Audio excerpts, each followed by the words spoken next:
lo que está, digamos, en prolapso, está sobresalido, va a ser lo que es AP, y que es la lectura de lo que es la pared posterior, lo que corresponde al recto.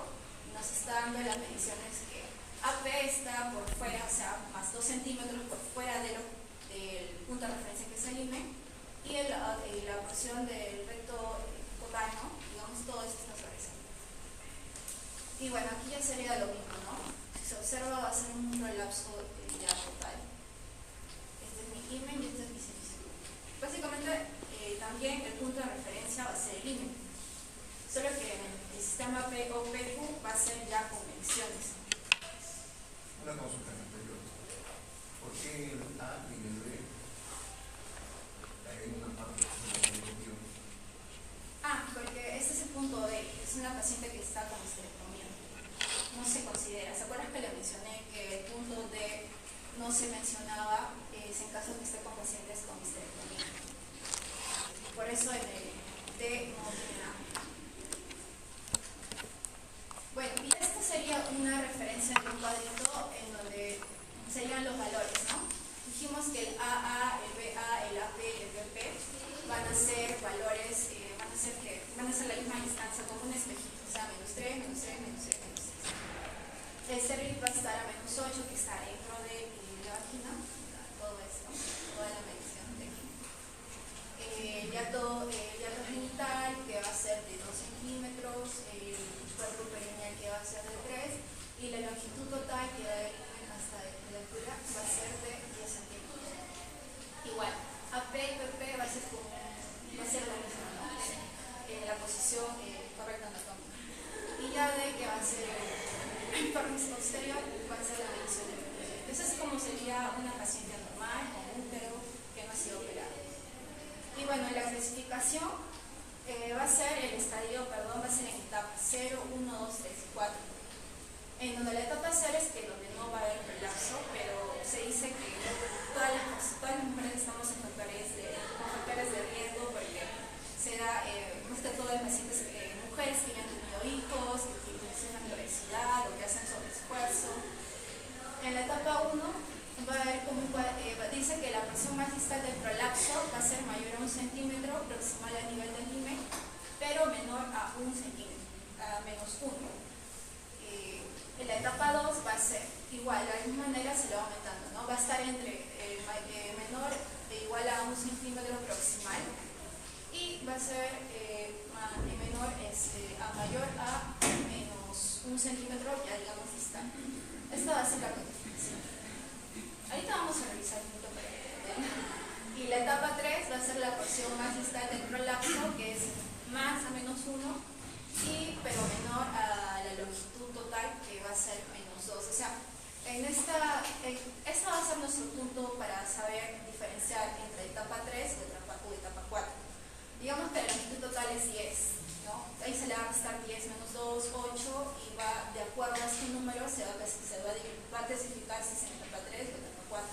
Ya que en la etapa 4 menciona que la porción más distal del prolapso va a ser igual, mayor e igual al resultado que me da esto. Digamos que es como una constante para diferenciar de etapa 3 y etapa 4. Y bueno, ¿no? Aquí se ven las etapas 2 del prolapso de la pared renal anterior, la prolapso uterino en el estadio 3 y el estadio 4. Bueno, aquí puse un cuadrito para que los demás ejemplos de clínica se entiendan. Como un cuadrito de referencia en donde va a ser 0, etapa 0, etapa 1 va a ir, digamos, de -3 a -1, en etapa 2 de mayor o igual a -1 hasta +1, y ahí se va a entender con los casos clínicos. Es lo mismo que esto de aquí, es lo que aquí estamos.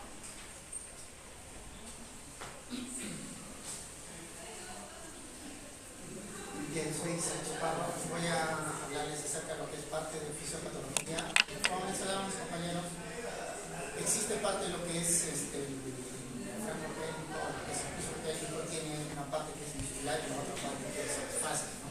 En este caso está formado, como mencionaba, por músculos, cuerpos y tejidos cognitivos. Básicamente eso sería lo que haría como una especie de taquismo, donde va a soportar todo lo que son sus vísceras. Mencionaron también lo que son los músculos del elevador que consta del músculo iliococcigio, coccigio y rectal, que están justamente aquí, ¿no? Ahora, en base a la fisiopatología, los músculos del elevador de la mano, o sea, ¿qué es lo que, cómo es que soportan, qué es lo que hace, qué cambios hay? En condiciones normales, en el reposo basal, ¿no?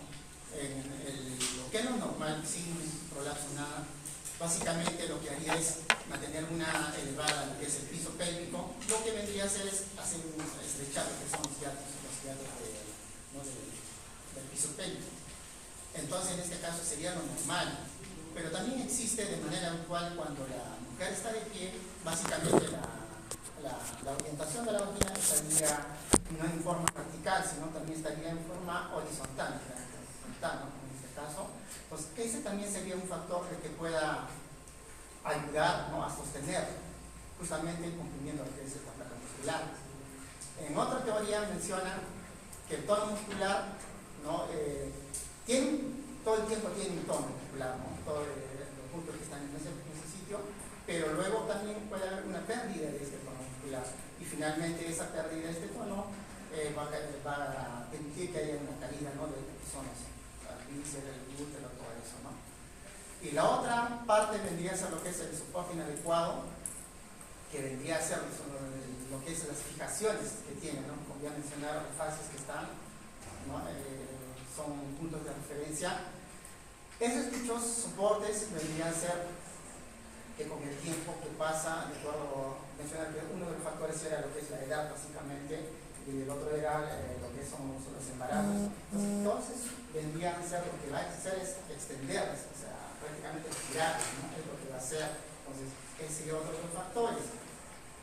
El otro, de acuerdo al crecimiento normal, toda persona no va a perder lo que es el volumen. El músculo que está ahí va a perder el músculo. Además, también sus funciones van a ser perdidas. Pues eso también sería otro de los factores haciendo que haya un cambio morfológico, bioquímico y finalmente lo que se pierde de las sustancias con el tiempo, ¿no? Y finalmente vendría a ser otra vez el prolapso. Otro se sugiere que es la denervación. Básicamente, cuando la mujer está gestando, todos los órganos, mejor dicho, lo que es el piso pélvico, básicamente lo que va a hacer es soportar un peso. Ese peso que ahí puede causar lo que es el estiramiento, la contracción. Y cuando hay un trabajo de parto, lo que está en segunda etapa, todavía puede ser mayor. Entonces, por esa razón se le dice que cuando la mujer tiene varios partos, varios embarazos, ¿no?, pues cada vez más partos, mayor sería el riesgo. Esa es otra de las teorías, pero acá todavía no se ha demostrado recientemente.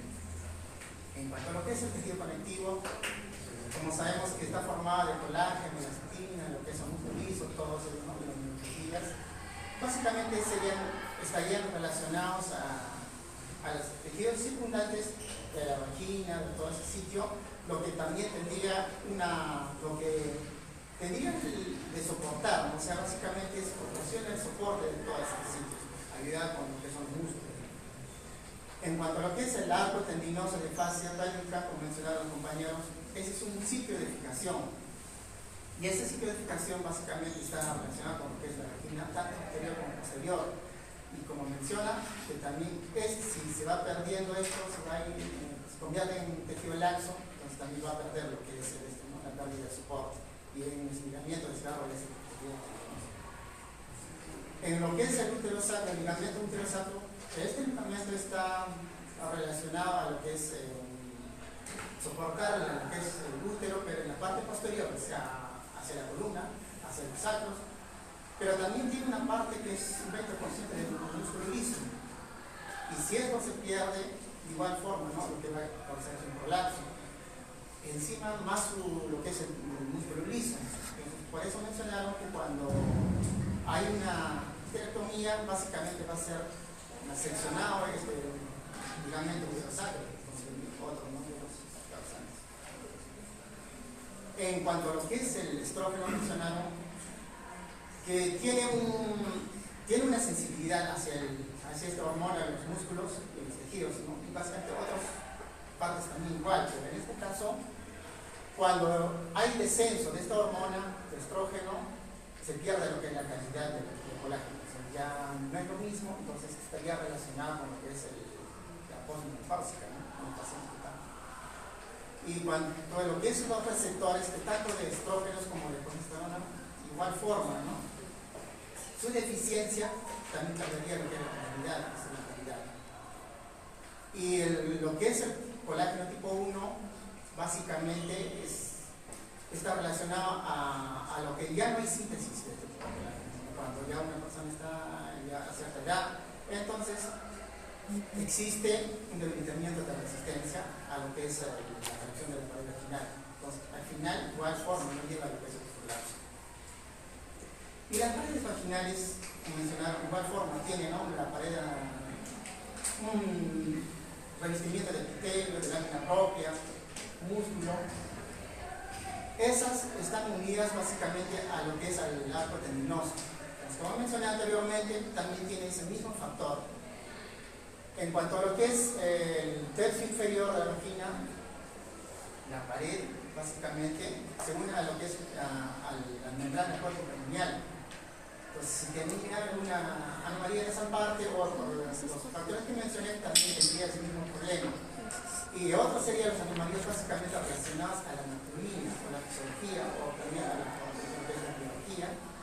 Entonces también podría haber lo mismo, un prolapso, activando los fibroblastos del tipo normal y elevando lo que es la actividad de proteas básicamente como enzima que está relacionada con lo que son las proteínas.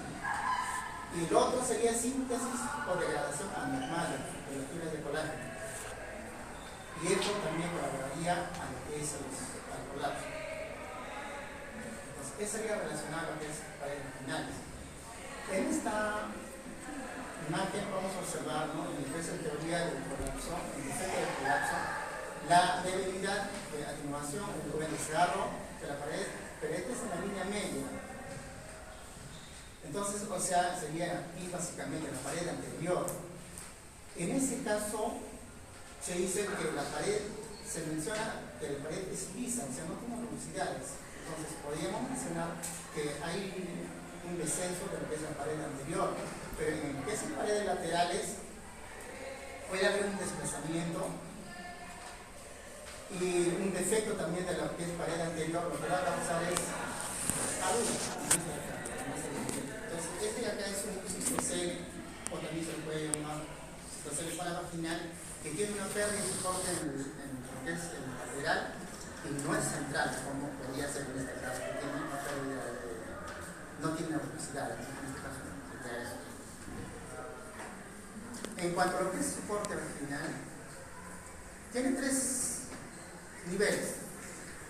El nivel 1 se supone lo que es parte superior de la vagina, o sea, prácticamente aquí, ¿no?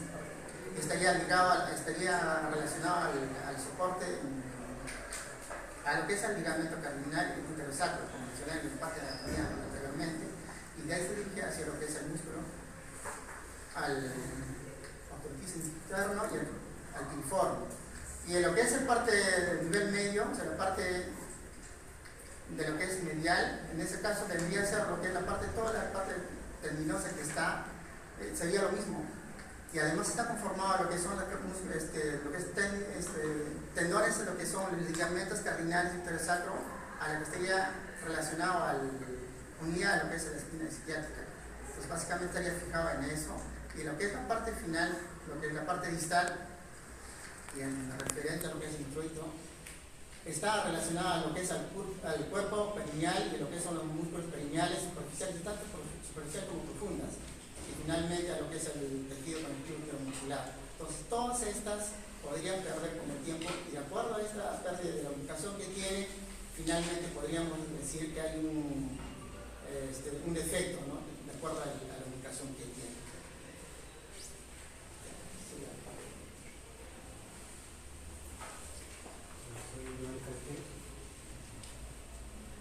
Ahora yo voy a hablar respecto a lo que es la evaluación de la paciente, principalmente sobre la sintomatología de la paciente. Una característica importante de los pacientes que tienen estos problemas de colapso de los órganos pélvicos es que, si bien esto no produce mucha morbilidad dentro de las pacientes, sí es muy importante ver de que disminuye mucho la calidad de vida que puedan estar teniendo ellas mismas. Pero, independiente del nivel en el que tengan el colapso, hay muchas que no refieren sintomatología, independiente de esta sea muy leve o sea grave. Por lo mismo es que para poder evaluar a estas pacientes lo que se recomienda es por lo menos hacer estos dos test que son para cuestionarios para poder revisar la calidad de vida y la sintomatología que están teniendo las pacientes, que son el Pelvic Floor Distress Inventory, que va a revisar la sintomatología de la paciente tanto desde el punto de vista de los síntomas de prolapso, los síntomas de colorectales y los síntomas urinarios. Y también el Pelvic Floor Impact Questionnaire, sería para ver cómo está la calidad de vida de la misma paciente. Aquí en este lado aquí tenemos el que ve la sintomatología, que es el PFDI, y por el otro lado tenemos lo que es el cuestionario de impacto, que es el de la calidad de vida. En el primer caso, como ya dije, aquí se va a medir los síntomas que son del prolapso, y aquí la paciente va a tener que elegir uno de los puntos que están dentro de la pregunta, ya para llenar la zona en blanco. Una vez que ha elegido la pregunta, que serían los síntomas que más le están afectando respecto de ese tema, tiene que medirlos con una puntuación que va desde nada, poco, moderado o mucho. Y estos van a tener una puntuación de 0, 1, 2 o 3. Y aquí, dependiendo de cuál sea el que tenga el mayor puntaje para la paciente, va a ser la sintomatología que más le está preocupando, por lo mismo en la que más tenemos que estar enfocados. Y por el otro lado, aquí también se tiene que hacer de la misma forma de la paciente, pero aquí como ya de calidad de vida, aquí tiene que responder las 7 preguntas que se le van a hacer con la misma función que en el caso anterior, que van a ser con preguntas que van a tener respuestas de nada, poco, moderado o mucho, que también tienen valores de 0 a 4. ¿no? Ahora, lo que respecta a la sintomatología propiamente tal de la paciente, en general la sintomatología de estas pacientes se puede dividir en 5 categorías. La primera, que es la más típica y la más relacionada con el prolapso de órganos pélvicos, son la sintomatología de abultamiento, están muy relacionadas, y en esta podemos hablar de cosas tales como protusiones vaginales, presión pélvico-vaginal o sensación de bulto. Aparte, también esta sintomatología va a empeorar a medida que va progresando también el prolapso de la paciente. Por lo mismo, es que cuando ya se entiende que, por ejemplo, una paciente que ya el prolapso ha sobrepasado el himen, es mucho más probable de que ella venga a consultar por esa sintomatología, por las molestias que va a estar teniendo. Y también, nosotros para hacer una intervención quirúrgica, la paciente al solucionar este tema, es mucho más probable de que sí sienta mejoría, a diferencia de las otras sintomatologías en las que las intervenciones quirúrgicas no necesariamente van a solucionar su sintomatología. Otro de los síntomas son los síntomas urinarios. Aquí tenemos cosas como incontinencia urinaria de esfuerzo, de urgencia, aumento de frecuencia, retención urinaria y infecciones recurrentes que pueda tener la paciente. La gracia es que en estos casos los síntomas pueden ser o causados o pueden ser agravados por el prolapso. Y como les dije en estos casos, no necesariamente la corrección del prolapso no necesariamente va a solucionar la sintomatología.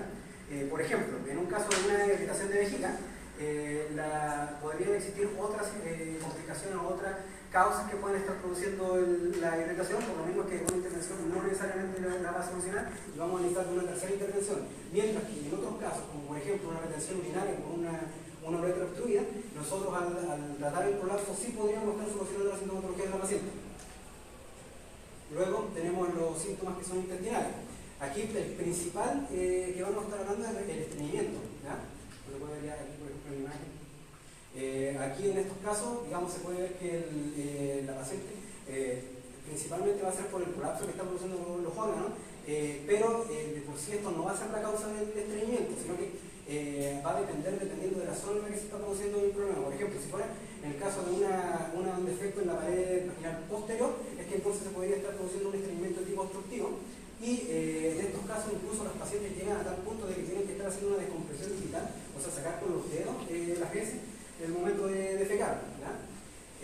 Por lo mismo, también otras cosas que podríamos encontrar en estas pacientes son una incontinencia de flatos, así, de nivel anal, pueden ser heces líquidas, ya ha presentado ya esta obstrucción por mucho tiempo, o sólidas que también pueden ser en las pacientes. Otro de los síntomas categoría de síntomas que tiene esta paciente son sintomatología sexual. El problema de esto es que estos son multifactoriales, por lo que también nosotros al tratarlo no necesariamente vamos a solucionar los síntomas.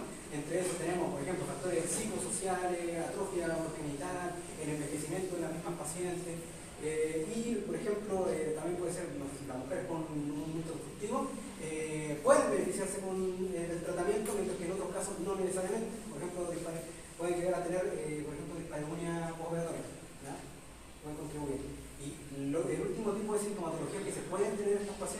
son ya el dolor. Pero normalmente son dos tipos de dolor. Puede ser un dolor pélvico o un dolor de espalda baja, o sea, lumbar.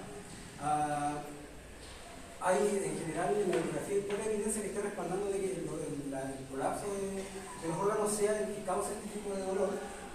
Por lo mismo es que algunos autores digamos, pueden relacionarlo con otras problemáticas y en el caso de que el dolor sea la sintomatología principal por la que la paciente está refiriéndose, es muy importante que tratemos de buscar otras fuentes por la misma falta de evidencia en la relación del colapso de órgano con el dolor que está sintiendo la paciente. Por lo mismo que también hay que hacer una derivación a una fisioterapeuta para poder ver cuál es la causa que puede estar teniendo de dolor estas pacientes. Y bueno, aquí tenemos un cuadro que habla de que ya tiene la definición de los 5 tipos de síntomas que pueden estar teniendo los pacientes y distintas causas que van a estar teniendo. Y a continuación vamos a hablar un poco sobre la expresión física del tercero. Para este punto vamos a dividir la sección así. Vamos a hablar sobre el examen medianal y el examen vaginal. A priori, bueno, vamos a necesitar que la paciente se coloque en posición de dicotomía y pedirle que haga un intento de maniobra de balsamo, ¿no? Por favor, señor, empuje antes de colocar el espéculo en la vagina. Se maneja en la literatura un enfoque de no intervención previo para poder evaluar la auténtica anatomía, por así decirlo, sin intervención. Luego vamos a pedirle al paciente que por favor escriba el alcance del colapso según, más allá del IME, según el día a día, ¿no? Cómo normalmente ella lo percibe y si es posible que nos refiera esta descripción del colapso en centímetros, ¿no? El colapso va a responder de hecho a la gravedad y también a la presión abdominal, por lo cual uno puede entender de que durante el día este problema va a acrecentarse y pues, en el momento de que llegue la paciente a nuestro consultorio, pues no veamos la gravedad o sea evidente este problema de salud en el examen que nosotros realicemos. También puede examinarse todas las historias a nivel de pie y durante la maniobra de Balsamo para poder ayudarnos. Un poco hablando sobre el examen vaginal, se ha de medir todos los puntos que se mencionaron en el POPQ, salvo la longitud vaginal total, eso tener en cuenta, y se mide durante la prueba de Balsamo que se realiza el paciente. Lo primero a medirse, el hiato genital y el cuerpo femenino. Luego la longitud vaginal pues, va a medirse colocando una pinza o anillo o una regla que tiene un ápice vaginal y observando la distancia con el himen. O por último, lo que más conocemos probablemente, es que se puede realizar con un espéculo bivalvo de Graves, que pues, se va a insertar en el ápice vaginal y va a permitir desplazar las paredes vaginales anterior y posterior que mencionamos previamente, y los puntos C y D se van a medir durante la maniobra de Balsamo. También durante la maniobra, el espéculo se va a retirar poco a poco para poder ver el descenso del ápice. Ese es un punto interesante. Luego se usa el espéculo dividiendo y desplazando la pared vaginal posterior y permitir ver la pared anterior y medir los puntos A y BA. Se va a intentar caracterizar el defecto de la pared anterior y tenemos aquí unas relaciones importantes, ¿no? Por ejemplo, en el caso que los surcos vaginales laterales se encuentren caídos con presencia de arrugas vaginales, estamos ante la sugerencia de un defecto paravaginal, es decir, una pérdida lateral del soporte, ¿no? Luego, si es que vemos que existe un bulto central y pérdida de las arrugas vaginales, estamos apuntando a un defecto de la línea media. Si es que existe una pérdida del soporte del desprendimiento del segmento apical de la pared vaginal anterior, estamos apuntando a un defecto apical transversal o anterior. Y bueno, también se aconseja que el espéculo pasa, el espéculo ya dividido se va a girar 180 grados para desplazar la pared anterior y permitir el examen de la pared posterior, guiándose los puntos AP y BP, los posteriores. Y el examen bimanual se aconseja que no haya excepción respecto a su realización, porque es esencial tener en cuenta una posible rehabilitación del piso pélvico como tratamiento. Entonces, pasos a seguir. Pues se coloca un dedo índice de 1 a 3 centímetros dentro del himen a las 4 en sentido de reloj y luego a las 8 en punto. El tono y la fuerza muscular de reposo se evalúan mediante una escala que es conocida como escala Oxford de 0 a 5, en la cual 5 representa el tono y la fuerza normales. Y en descenso su diferencia patológica o normal. La simetría muscular también se va a evaluar nuevamente. Los músculos tienen que, si son asimétricos, nos va a indicar pues, que pueda darse esto a raíz de un parto previo, como se mencionaba previamente, los factores asociados, un uso de forceps obstétrico, quizás la realización de episiotomía en el momento del parto o alguna laceración que se tenga a este nivel.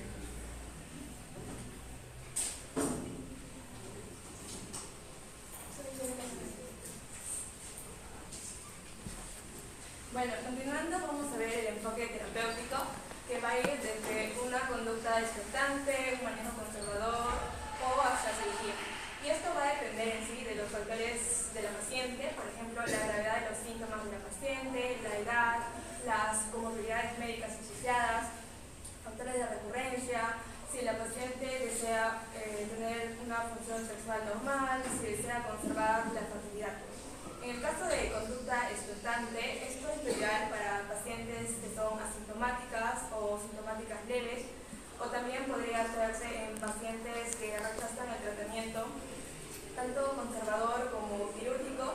Si fuera un paciente que está en un estadio avanzado, en un estadio 3 o 4 y está rechazando la cirugía, lo que se hace es evaluación periódica, porque esos pacientes tienen más riesgo de desarrollar síntomas urinarios como la incontinencia urinaria o síntomas defecatorios. En cuanto al tratamiento conservador, vamos a ver aquí el pesario vaginal y también los ejercicios de Kegel más adelante. El pesario vaginal básicamente son dispositivos de silicona, como vemos aquí, de diferentes formas y tamaños, que se van a encargar de sujetar órganos pélvicos. También se usa en pacientes que tienen prolapso y que tienen incontinencia urinaria, o también en pacientes que van a entrar a cirugía y que se necesita identificar el riesgo de que desarrollen incontinencia urinaria. Y bueno, también se puede usar después de un procedimiento de corrección del prolapso. Bueno, este pesario vaginal va a tener dos categorías. Tenemos al pesario de soporte, el cual el más común es el pesario en anillo. En cuanto al mecanismo para este pesario de soporte, es básicamente mediante un resorte que descansa en el fornix posterior contra la síntesis del pubis, y lo que va a hacer este soporte vaginal es que se eleve el ápice vaginal por este mecanismo de resorte. En cuanto al otro tipo de pesario, el pesario en espacio, acá vamos a encontrar al pesario en cubo, al pesario en rosquilla y al pesario de Hellholm. El pesario en cubo tiene su mecanismo por succión entre paredes del pesario y la vagina. El pesario en rosquilla va a crear un diámetro más grande que el hiato genital, y el pesario de Hellholm es el que tiene ambos mecanismos y es más usado para prolapsos moderados, avanzados y para procedencia completa. Este pesario de Hellholm, como vemos en la imagen, tiene un disco cóncavo que se va a ajustar en el cuello uterino y el tallo que se coloca cefálico al introito, que nos va a permitir sacar más rápido el dispositivo. El éxito de estos pesarios en sí va a depender de la paciente, tanto de su capacidad para cuidar este dispositivo como también de su seguimiento, que tiene que ser al menos cada 6 meses en el primer año y cada 3 meses en el segundo año. Bueno, si la paciente presentara atrofia vaginal, la podríamos tratar con un gramo de crema de estrógenos. En cuanto a la técnica de colocación, lo primero es que la paciente se encuentre en una posición de litotomía, indica a la paciente que vacíe la vejiga y hacer un examen digital para poder evaluar la longitud y el ancho de la vagina para más o menos estimar el tamaño del pesario. En cuanto a la colocación, se sostiene el dispositivo con la mano dominante, se coloca lubricante en el introito vaginal, se entreabre los labios vulvares y se introduce el dispositivo en dirección cefálica y contra la pared vaginal posterior. Una vez que el dispositivo alcanza la vagina superior, se libera el pesario, y para saber si el pesario está en el cuello uterino, lo que se hace es introducir el dedo índice hacia el fornix vaginal posterior. Y ya para retirar el pesario, si fuera por ejemplo un pesario en anillo, se inserta el dedo índice en la vagina para enganchar el borde del anillo y se aplica tracción a lo largo del eje vaginal para llevar el anillo hacia el introito Y bueno, una vez ahí ya lo tomamos con el pulgar y el dedo índice y lo procedemos a retirar. En cuanto a las complicaciones del pesario, podría haber una erosión de órganos adyacentes, como vemos un tejido de elongación en paredes cervicales, y en este caso se sugiere sustituir el pesario por uno de mejor tipo o tamaño, o también podríamos retirar el pesario. Otro signo temprano de complicaciones es el sangrado vaginal. Podría presentarse atrofia vaginal, que como ya lo mencioné, lo tratamos con estrógenos locales o lubricantes. También podría presentarse el dolor pélvico, y esto se debe a que el pesario es de un tamaño muy grande. Otra cosa que podría presentar la paciente es un mal olor vaginal, y esto debido a que el pesario tiende a atrapar secreciones vaginales, obstruye el drenaje normal. Y en cuanto al otro tipo de manejo, es el entrenamiento muscular del piso pélvico, o también llamado ejercicio de Kegel. Bueno, este básicamente consiste en la contracción voluntaria de los músculos elevadores del ano, y hay dos hipótesis por las que este ejercicio disminuye los síntomas del prolapso. La primera es que la paciente aprende a contraer los músculos de manera consciente antes y durante el aumento de la presión abdominal, y esto pues evita que la paciente descenda, ¿no?, sus órganos. Y la otra hipótesis es que este entrenamiento regular, que se hace varias veces al día, aumenta el volumen muscular, la masa muscular, y por lo tanto hay un mejor soporte circular.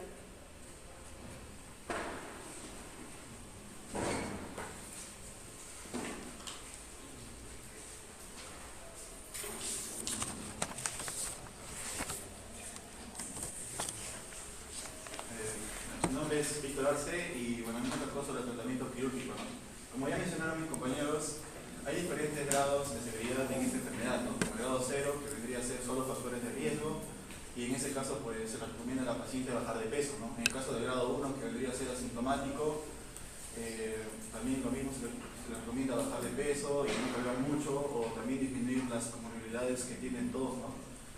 Y bueno, en el caso de sintomático, como mencionó mi compañera ya en exposición, y ahora tenemos el tratamiento quirúrgico que vendría a ser en el grado 3 y 4, ¿no? Cuando ya se necesita pues un tratamiento quirúrgico para poder resolver esta patología. Vamos a tener diferentes tipos de cirugías. Como su mismo nombre lo dice, las reconstructivas y las obliterantes. En el caso de las reconstructivas, van a restaurar la anatomía, es decir, pues van a tener el objetivo de preservar la fisiología del aparato femenino, y en el caso de las obliterantes, pues va a haber un cierre de la vagina permanentemente, ¿no? Es decir, que es un tratamiento que ya no tiene vuelta atrás. En el caso de la vía vaginal y abdominal, también estas son dos medidas por las cuales nosotros vamos a poder abordar este tipo de cirugías. En el caso de la vaginal, vendría a ser menos invasivo, ya que no es una cirugía mayor como en el caso de la vía abdominal, ¿no? Y es por eso que la vía vaginal se recomienda en pacientes mayores con muchas comorbilidades, ya que pues tienden a tener mejores resultados postoperatorios, ¿no? En el caso de la vía abdominal, vendría a ser pacientes jóvenes que puedan resistir esta cirugía y sin factores de riesgo. Y bueno, la elección va a depender de los objetivos de la paciente, si quiere observar o si quiere tener hijos, ¿no?, después del tratamiento.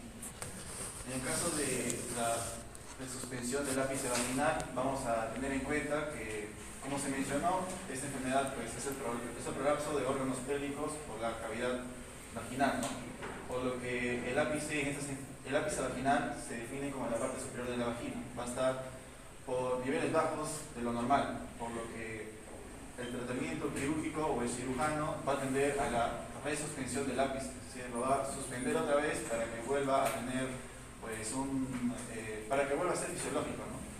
Vamos a tener tres maneras por las cuales vamos a tener una resuspensión del ápice vaginal, comenzando con la sacrocolpopexia. Bueno, a primera vista suele ser un nombre largo, ¿no? Pero en sí la misma palabra describe lo que se quiere hacer en esta cirugía, ¿no? En el caso de la colpo pues, vendría a ser la vagina, y en el caso de la pexia es como un término que se describe para poder fijar o sostener un órgano en donde estaba, ¿no? Entonces vamos a utilizar el sacro para sostener la vagina, ¿no? Entonces la suspensión de la boda vaginal por el sacro con una malla sintética, como se puede observar en esta imagen, ¿no? Es la suspensión de la vagina apoyándose del sacro, ¿no? Esta es una alta durabilidad. Dentro de las tres es una buena opción se menciona que es la mejor y es por vía abdominal, ¿no? La paroscópica. En el caso de la fijación del ligamento sacroespinoso, vamos a observar que ya no vamos a utilizar el sacro, sino vamos a utilizar, como se menciona, el ligamento sacroespinoso, ¿no? Que tiene como base el sacro y para su parte final es la espina del isquio, ¿no? Y esta técnica vaginal pues, va a tener riesgo, ¿no? En el caso de la pared anterior, debido a que como estos ligamentos sacroespinosos se van a encontrar en los laterales de la vagina, pues vamos a llevar a una parte, vamos a forzar a que la vagina esté hacia un lado, ¿no? Y al forzar eso vamos a disminuir otras fuerzas, por lo que tanto las fuerzas anteriores o posteriores van a debilitarse aún más y pues puede originar prolapsos. Aparte que el dolor nervioso, debido a que estructuras importantes como el plexo sacro se van a encontrar, ¿no? Y podemos lesionar ese tipo de estructuras. En caso de la suspensión del ligamento útero-sacro, pues es, como se mencionó también en la exposición, es un ligamento suspensorio del útero que está en la parte de atrás, ¿no? Entonces ese ligamento suele ser fuerte y también posiciona la pelvis en una mejor ubicación anatómica con comparación al segundo, ¿no? Que es el sacro espinoso. Aquí tenemos al sacro espinoso, ¿no? Que como mencioné es la base del sacro con la espina del isquio. Aquí se va a encontrar el ligamento y aquí se va a suturar la vagina, ¿no? En el caso del útero sacro, pues vamos a tener que este es, como su nombre lo dice, del sacro al útero, y pues vamos a tener a fijar y suspender la vagina, ¿no? Para poder, para que no se prolapse estos órganos. Ahora, en la histerectomía versus conservación uterina, ¿no? Siempre hay que tener en cuenta los objetivos del paciente antes de cualquier cirugía, ¿no? Porque no sabemos si es que tiene una planificación familiar o entonces son los objetivos, ¿no? Es por eso que en sí se recomienda que si es que el ápice de la vagina prolapsa, se recomienda hacer una histerectomía, pero si es que todavía no prolapsa, pues se puede llegar a pensar alguna preservación uterina, ¿no? Que como se ha visto tiene menos sangrado, es menor riesgo de exposición de malla y también pues tiene mejores resultados no solo por el corto plazo, sino también porque preserva la fisiología, ¿no? Y también es un importante aspecto psicológico para los pacientes. En caso de los tipos de histeropexia, estos vendrían a ser métodos que van a, como su mismo nombre lo dice, histero vendría a ser útero y pexia vendría a ser la fijación, ¿no? Es decir, son técnicas quirúrgicas que van a preservar al útero porque lo van a suspender, ¿no? Y también de la misma manera como en la vagina, pues es lo mismo con el útero prácticamente, porque son sacroespinosos, utilizando también el ligamento sacroespinoso, el útero sacro, como mencioné, la malla vaginal, que en este caso puede ser malla en forma de T y unida al cuello uterino y utilizando la T, ¿no? Como los ligamentos sacroespinosos, ¿no? Para tener una mayor fijación. Y sacrohisteropexia, ¿no? Que vendría a ser la unión del sacro con el útero y la fijación similar a la sacrohisteropexia, pero usa mallas fijas en el cuello uterino. Bueno, en la preparación del prolapso vamos a tener un prolapso anterior y posterior. En el caso del prolapso anterior vamos a tener a los defectos centrales, apicales y defectos laterales, ¿no? En el caso de los defectos centrales vamos a optar por una de las cirugías más frecuentes que se realizan, que debería ser la colporrafia anterior, ¿no? Y como se puede ver en la imagen, se hace un corte en la parte anterior de la vagina, por lo que pues vamos a reubicar los órganos que van a protruir por esa zona y una vez que los reubiquemos vamos a tender a suturar otra vez, ¿no?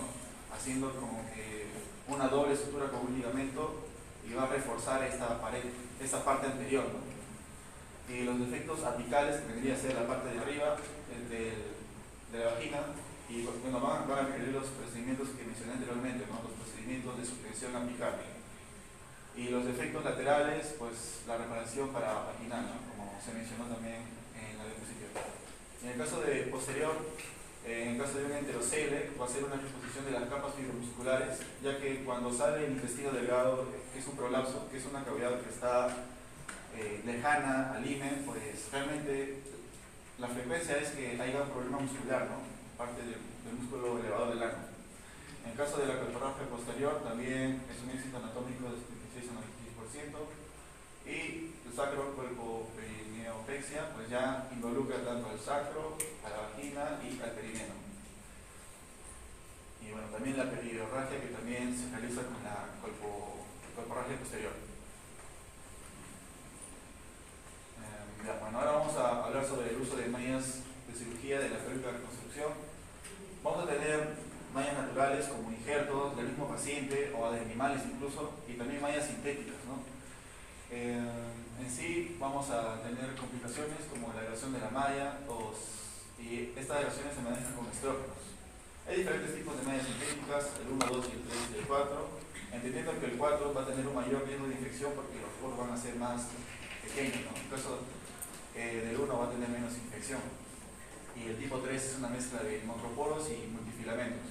Y en esta imagen se puede detallar lo que mencioné anteriormente, ¿no? Que pues va a haber un cistocele y pues vamos a reubicar la vejiga, y a la hora de ubicar la vejiga pues vamos a suturar otra vez la parte anterior de la vagina y pues vamos a de alguna manera preservar, ¿no? La fisiología. En el caso de la cirugía concomitante de prolapso e incontinencia, bueno, es una discusión, ¿no? Debido a que hay varios pacientes que tienen una incontinencia urinaria de esfuerzo, es decir, que de alguna manera realizan un esfuerzo a la hora de orinar, pero realmente no se sabe, ¿no? Por eso que se debería hacer una prueba urodinámica para ver realmente si tiene este problema y pues entendiendo si tiene un problema, pues realizar algún tipo de operación para disminuir esta incontinencia, ¿no?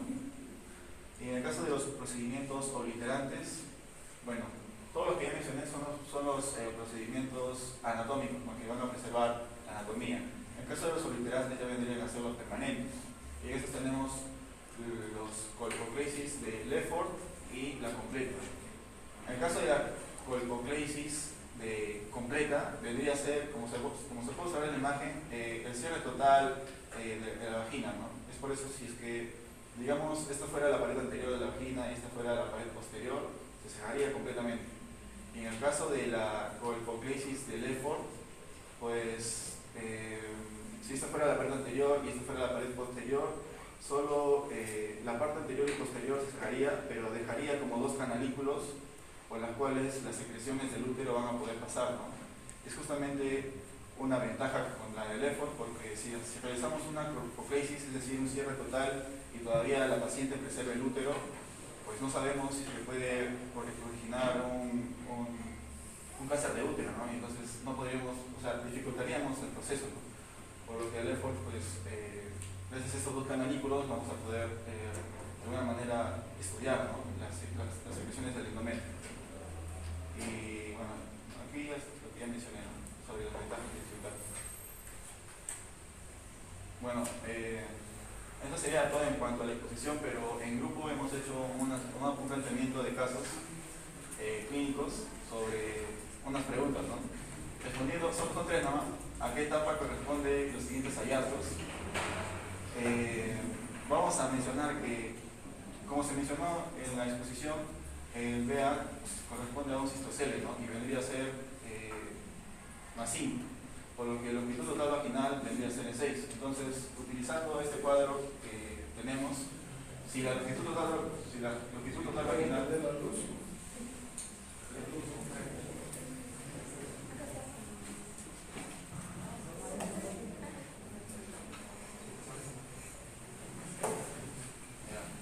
si tenemos una longitud total vaginal de 6, entonces vamos a restar, ¿no? Porque este es el límite. Entonces, 6 menos 2 vendría a ser 4, más 4. Entonces, más 4 vendría a ser el límite entre un nivel 3 y un nivel 4, ¿no? Entonces, si este es un nivel 5, estaría sobrepasando el 4, por lo cual sería una etapa 4, sería la 6. Y en el caso de esta paciente de 51 años, presenta una tumoración, obstruye genitales, el examen ginecológico, se observa salida de cuello uterino en 1 centímetro de la línea lineal, en el punto C, que vendría a ser un histerocele, ¿no? Más 1 centímetro. Según la clasificación del prolapso de órganos pélvicos, ¿cuál es el grado de histerocele? Como se menciona, ¿no?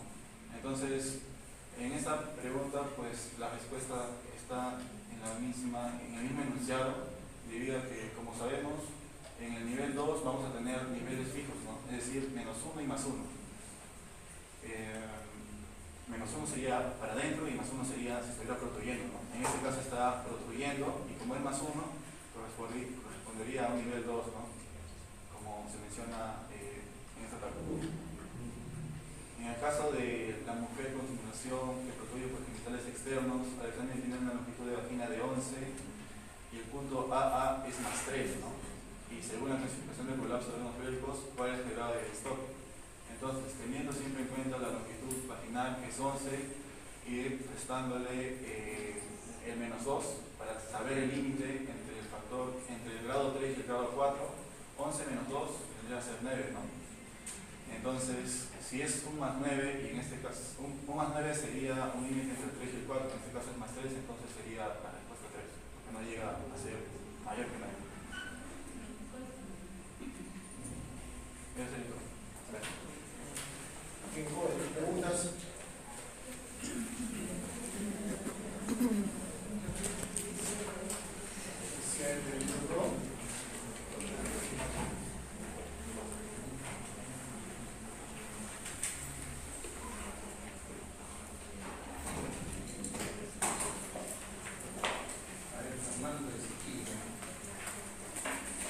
¿Qué es el anillo pericentral?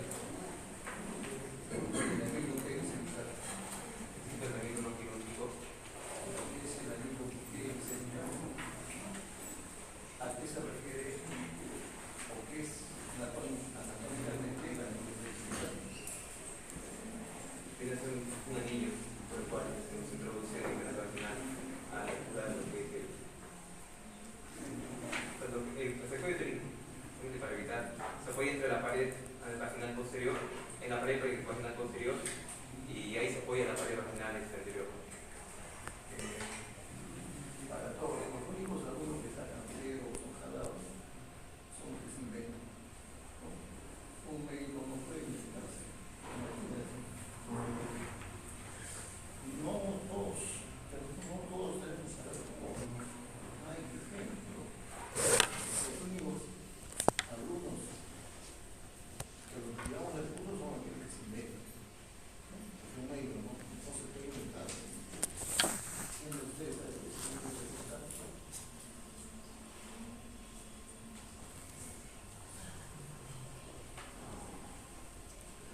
Se refiere principalmente a esta clasificación de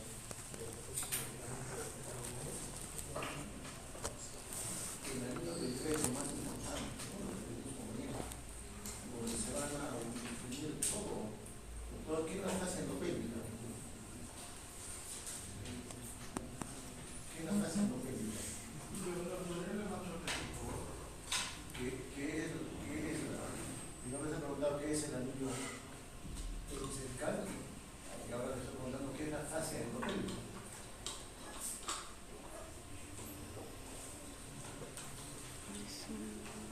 Es cuestión de técnica, lo han explicado muy bien ustedes.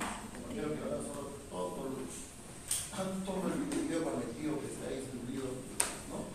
En forma de fase, como componente de los músculos. Esa es la fase endopélvica, ¿no? Entonces la fase endopélvica va a ser, ¿qué se llama? El sustento. El sustento, cualquier daño, cualquier falla en la fase endopélvica va a producir alguna de estos. Entonces, ¿dónde se van a unir? A nivel del cerebro, donde se inserta ¿cuál es el principal ligamento que tienen que coger en todos los ligamentos que han leído? ¿Cuál es el más importante de fijación de los órganos pélvicos?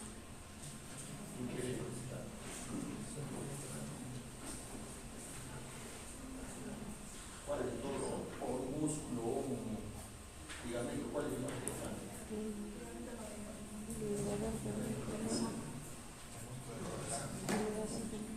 Este ligamento útero-sano. Es el ligamento más importante. ¿No? Por eso que no sé, en una parte de lo que mencionaste,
conocer, ¿no? Porque les van a preguntar, nivel A, ¿qué ligamentos, qué músculos están dañados, ¿no? O qué tipo ¿qué se llama? De distoquia se va a presentar. ¿Qué es un prolapso apical? ¿A qué me refiero? Cuando me dice que el doctor la mayoría tiene un prolapso apical.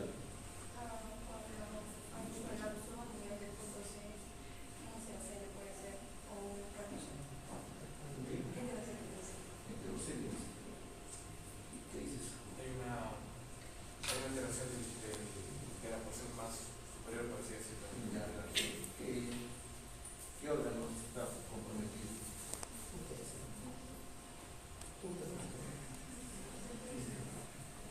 ¿Qué más? Aparte de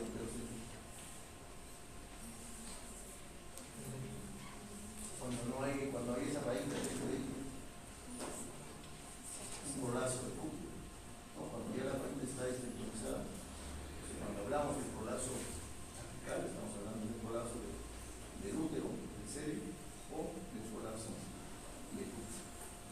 Es importante, no tienen que saber, por eso les dije que puedan saber los tres niveles. Y hablamos, Marín, ¿cuál es el tratamiento de una paciente con una distoquia de primer grado?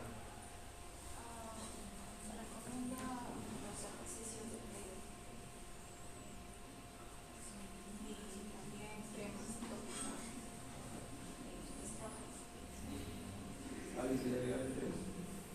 Va a depender de ciertos factores. Puede ser que la paciente tiene la disponibilidad, podría ser un pesaje, podría ser el ejercicio de pegue, y si está en grado 1, la paciente no quiere tener un manejo con pesaje o con pegue, solo sería con el resultado. ¿Usted se acordó? Camila.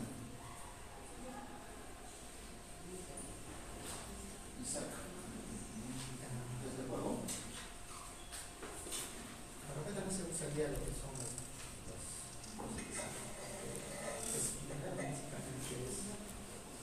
serían es posible que cause tanto Víctor Arce.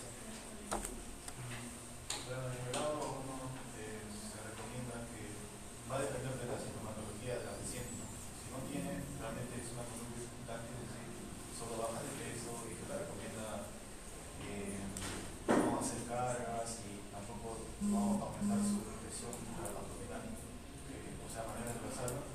Y si tiene sintomatología, pues ya se puede recurrir a otros procedimientos como un ensayo, si tiene sintomatología. A mí me parece que sí debería ser esta profesión. ¿Tú crees que una paciente con un distoquia de primer grado tenga síntomas? Viene por un dolor, por un Puede llegar. el grado 1 generalmente es sintomático. ¿Sí? Lo primero, cuando uno prende a una paciente con distoquia genital, el tratamiento quirúrgico se reserva para el final. ¿Por qué? Porque es una de las necesidades generales, ¿no? Se han planteado una serie de técnicas quirúrgicas y todos han fracasado hasta ahora. Entonces tienen alta tasa de recidiva, ¿no? Por lo tanto, una paciente que está en estadio 1, ¿qué le vas a operar? ¿No? En estadio 2, con lo que mencionó su compañero, sintomática, sí se queda. Hizo que estadio 1, ¿no? Entonces, tampoco le vamos a usar el pesaje, incluso el pesaje para estadio 3, 4, pacientes mayores que no pueden trazar operaciones por el comorbilidades. Entonces usamos los pesajes. Pero lo que dijo su compañero, que ¿cuáles son los factores de daño? ¿No? Esa paciente, ¿no? Es asmática, es estreñida, es sobrepeso, ¿no? Eso tenemos que corregir a los pacientes en primer grado para que no lleguen a segundo grado, ¿no? Y acá no es la paciente viene a decir, doctor, nada de lo que hay para que no avance. Eso no es cierto, ¿no? Entonces, cuando uno entra a la misma cirugía, la misma cirugía va a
examen físico, ¿no?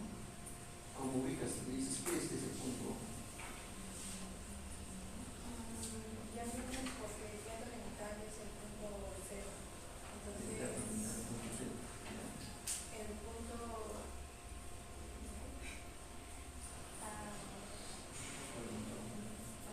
Vea. ya, ese es el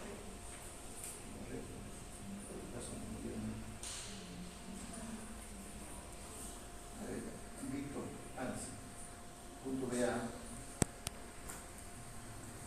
Bueno, según el examen físico, se menciona que se utilizaba separados. Se encuentra en la parte anterior, el punto BA, a 3 centímetros del punto A.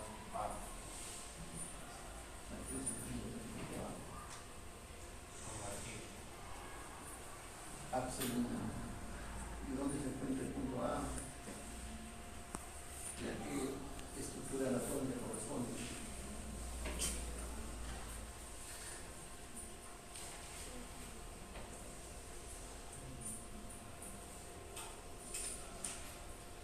La parte anterior.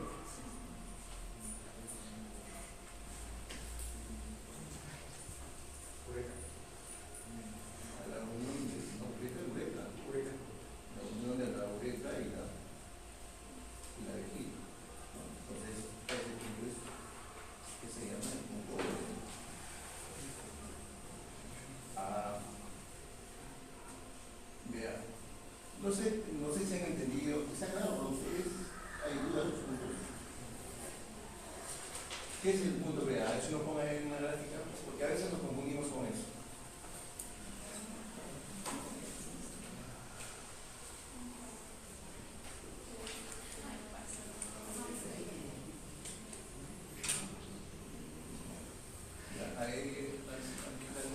La anterior, hay un poco engorroso, como que uno se confunde, ¿no?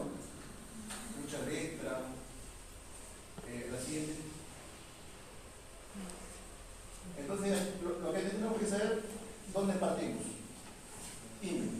¿No? En centímetros para afuera, todo lo que construye para afuera, en centímetros más 1, más 2, más 3, ¿no? Y para adentro, ¿hasta dónde llega? Porque va a estar viniendo, ¿no es cierto? ¿Hasta dónde llega? ¿No? Hasta -3, -2, -1. Así de simple. ¿Cómo evaluamos? Al espéculo lo separamos en algo anterior y algo posterior. Para evaluar la pared anterior pongo un espéculo para abajo y veo, ¿no? Y le pido a la paciente que puse. Entonces yo mido dónde está el punto, o sea, de la uretra 3 centímetros al fondo, ¿no?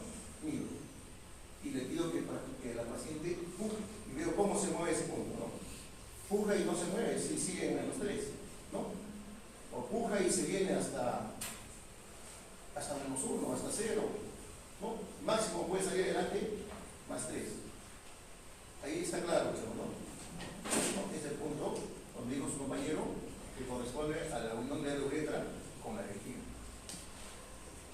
Y el punto BA, más que punto, es un espacio, ¿no es cierto? Es una línea, una unión de puntos, ¿no es cierto? Entonces, en la práctica, ¿cómo evaluamos eso?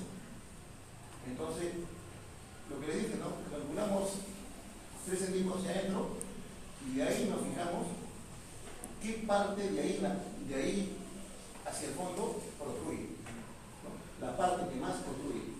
Eso es lo que medimos, ¿no? O sea, medimos primero los primeros 3 centímetros hasta dónde va, ¿no? Hasta dónde desciende. Y después consideramos el punto que más protruye superior a este. Y ese es el punto, ¿no? Y eso anatómicamente corresponde con la vejiga. Eso es lo único que tienen que saber. En la parte posterior es, como dijo su compañero, un espejo. Y el punto C, que es el cervix, ¿no? 8, D, que es el fondo de Douglas. ¿Qué más tienen ahí? Ya lo demás, pues obvio, ¿no?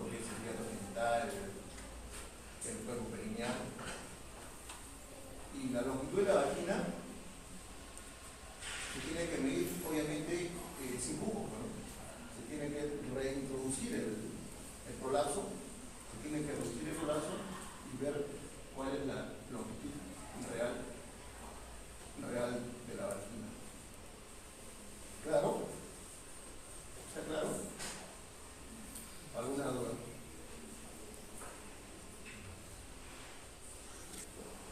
Entonces, así de sencillo, porque la lámina anterior un poco que la confunde. Después para los estadios aquí también igual de sencillo. 0, todos en su lugar, ¿no? ¿Qué más? Estadio 2, aquel que está entre más 1, menos 1. Entonces, si no es estadio, está menos del estadio 1, ¿no? Y para diferenciar entre 3 y 4, comparar con la longitud de la vagina en menos 2. ¿No? Si supera o no eso, como que era una expresión, ¿qué se llama? Y determinar 3 o 4. Entonces, básicamente eso tiene que saber. Yo veo que en todos los exámenes se preguntan eso, ¿no? Y no es difícil.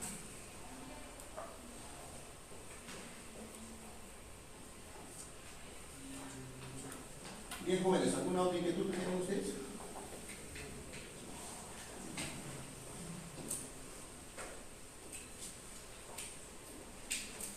Bueno, si no tienen ninguna pregunta, felicitarles al grupo porque han adelantado su seminario, ¿no? Pero lo ideal es siempre buscar espacios para que se llama hacia adelante y ya tengan más tiempo para los exámenes, no estar esperando, ¿no? Bien, entonces hemos terminado. Gracias.